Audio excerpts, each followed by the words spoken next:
as you can see from today's title, I will be going over the one and only Golden State Killer. Now, I myself had heard the name, but I didn't actually know the story at all. I knew how it was resolved, and I had no clue that it was this case that these things happened to, and believe me, it's crazy. So this story is all about closure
USS Piedmont.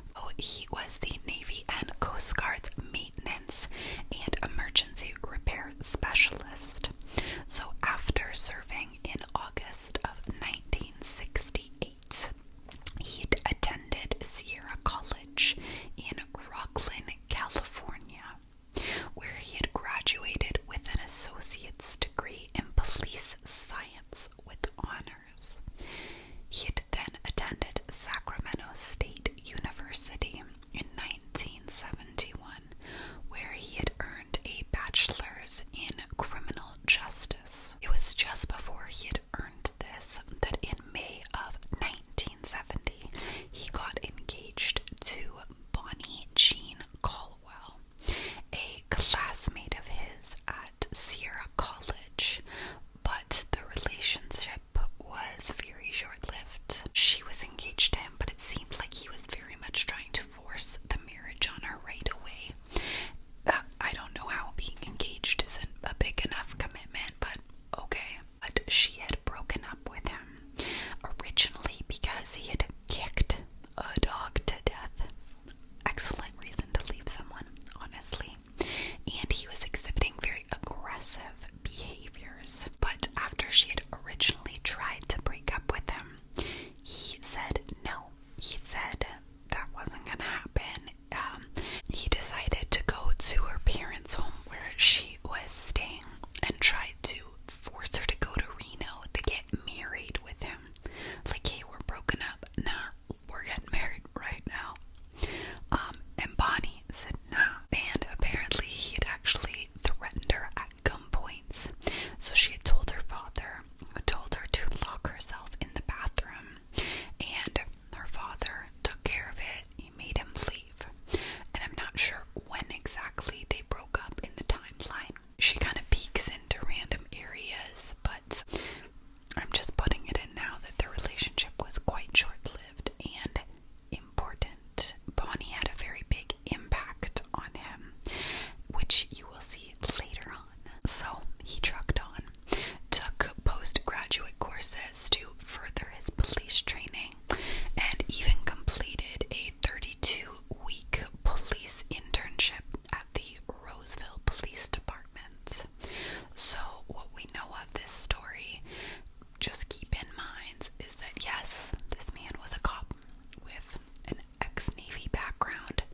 Keep that in mind. May of 1973 to August 1976, he was a burglary unit police officer in Exeter, which is a town of about 5,000 people near Visalia. I'm going to say Visalia. After he had moved here, after he had relocated from Citrus Heights, and in November of 1973, he'd actually married Sharon Marie Huddle in Loomis. So it was around this time in 1973 that the state of California had noticed a huge increase in burglaries and rape in Exeter and Visalia. And of course, this is where Joseph was not only living, but was his place of work. And at work, he would just assess burglary crime scenes, and then he would ransack people's homes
was working for them.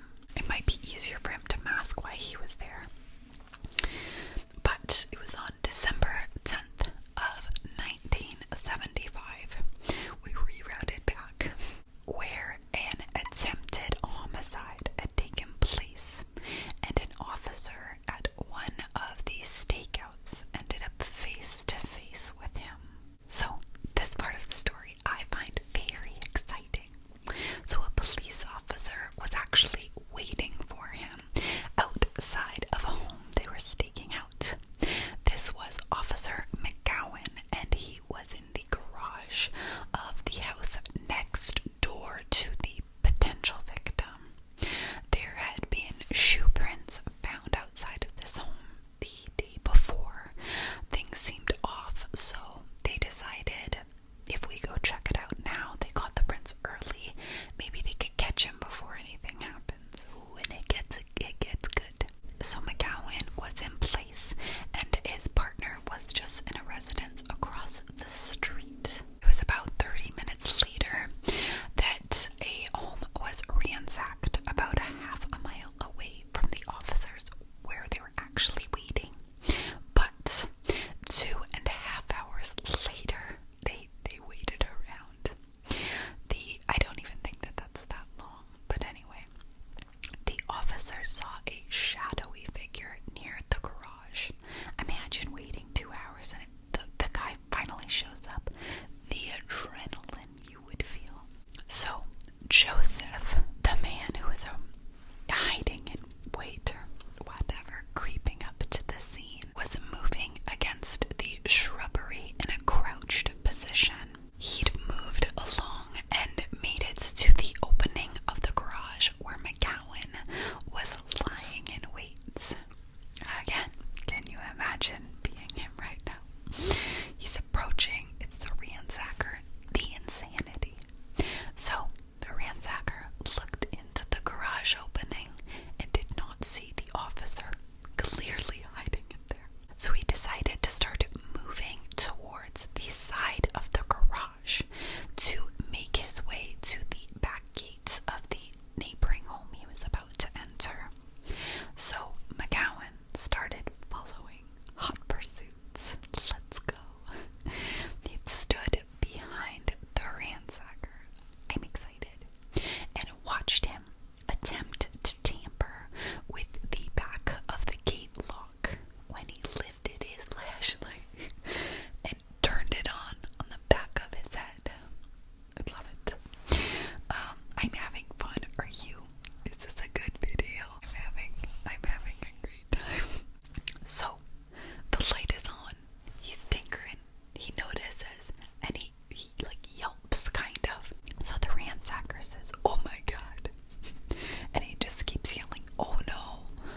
this man, but I don't, due to how intense and terrifying he was to these people. He would torture them, calling them before, after, and he had no sympathy for his victims. He had no bounds. He had raped a mother. This story is a little uncomfortable. They all are. But he had raped a mother whose husband had left for work in the early morning. And her, how old was he? Son, I think he was 3, had crawled into bed with her in the morning hours. Incredibly normal. That's, a cute, normal thing children will do. And the Eastside rapist had entered the home, tied them both up, and just had his way with her. Imagine as a mother having to experience that. It is just awful. So remember, he would kind of take things from people's homes, right? And he would make himself comfortable, cook a meal, whatever. But he would also set up security by moving things around in the home. And remember, he knew your house well. He would take dishes or bottles and lean them up against doors or door handles so that if someone was to arrive, he could peel out of there quickly. And his victims had ranged from 13 at his youngest and then progressed to couples. So some say that there was a town hall type meeting where someone had made a complaint saying things like, if that was my wife, these things wouldn't be happening in my home, especially if I was there. And people believe that that sort of had sparked this new found attack style. And what he would do going forward was he would attack men and women by subduing the male first and tying him up and doing the same with the woman. He would place dishes or breakable items on top of the male who was lying there, and he would say things like, if I hear anything shatter, I'm going to shoot the both of you and kill you both. So imagine how that would feel, lying there, having to hear everything that's happening to your spouse, unless or watch if he placed your head and then put something on your face so you had to watch. And he'd be there for hours and hours, drinking beer, sometimes watching TV. It was pretty intense. And now remember, he's not killing everyone. He does kill a lot of people, which we will get into. But a lot of these people are all experiencing the same horrific things, but they have different stories. A lot of the time he would mask his voice and he would tell them things about himself, but they were all different. So every person that kind of had information about this man, none of it matched. It was all wrong, and it was a way that he would confuse law enforcement, and he really controlled the situation.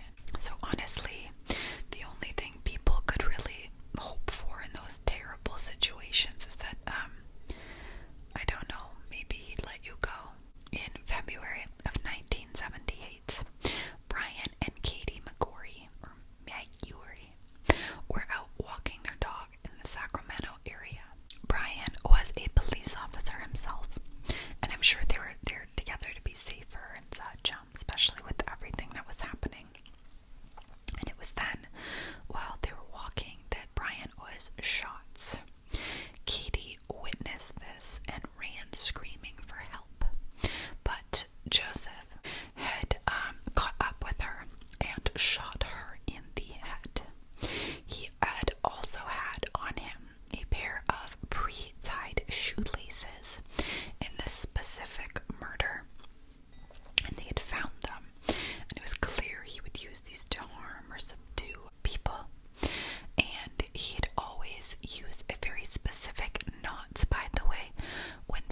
issue.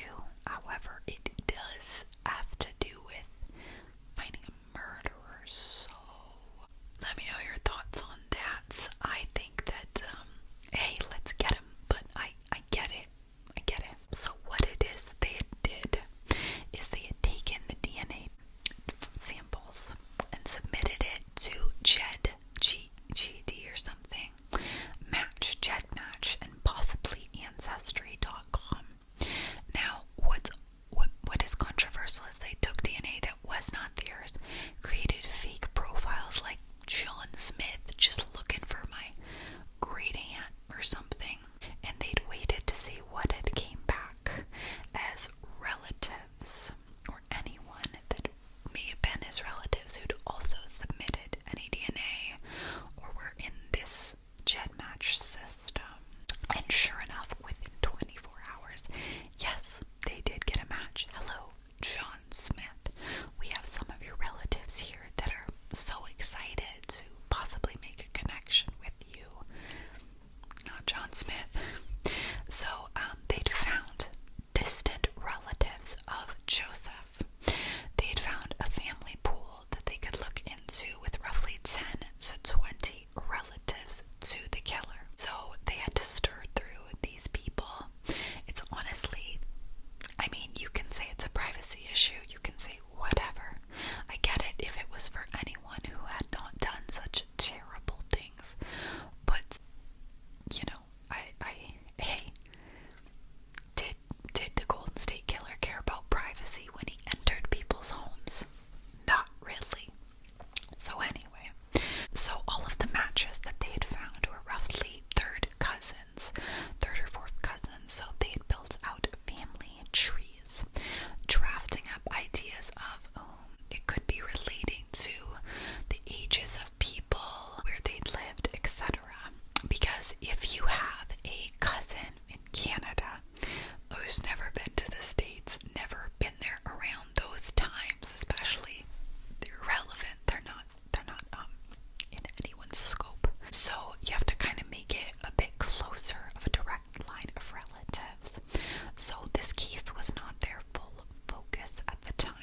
So